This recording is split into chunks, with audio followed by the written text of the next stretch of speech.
Hi అండి. ఈరోజైతే మా లంచ్లోకి వేడివేడిగా చికెన్ కర్రీ చేశాను. గ్రేవీ లాగా చేశాను అనమాట, ఫ్రై కాదు. రైస్లోకి చాలా బాగుంటుందని జీడిపప్పు కొబ్బరి నానబెట్టి, ఎండు కొబ్బరి నానబెట్టి పేస్ట్ చేసేసా, బాగా వచ్చింది. దాంట్లో కాంబినేషన్ అయితే బగారా రైస్ చేశాను. Telangana special bagara rice, Thums Up. ఇంకా మేము కూల్ డ్రింక్ అయితే చాలా తక్కువ, ఎప్పుడో ఒకసారి తెచ్చుకుంటాం అనమాట. ఈరోజైతే తెచ్చుకోవాలనిపించింది. ఈరోజు ఏంటంటే స్పెషల్, మామూలుగా స్పెషల్ అంటే ఏంటంటే ఈరోజు అందరూ ఇంట్లో ఉన్నారనమాట. మా వారు ఆఫీస్ లేదు ఈరోజు గుడ్ ఫ్రైడే కాబట్టి మా నందిని కూడా ఇంట్లోనే ఉంది, స్కూల్ లేదనమాట. ఇంక అందరూ ఇంట్లో ఉన్నాం కదా అని చికెన్ తీసుకొచ్చుకున్నాం అనమాట. మామూలుగా అయితే మా వారు సండే రోజు కూడా ఆఫీస్కి వెళ్తారనమాట. పిల్లలు ఉంటారు కానీ మా వారు ఆఫీస్కి వెళ్తారు.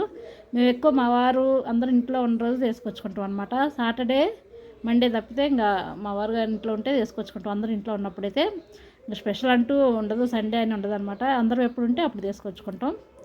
అలాగే ఈరోజు అయితే మా లంచ్ అయితే చాలా బాగా కుదిరింది. చికెన్ కర్రీ అయితే చాలా టేస్టీగా వచ్చింది. జీడిపప్పు పేస్ట్ వేసాం కాబట్టి చాలా బాగుందన్నమాట.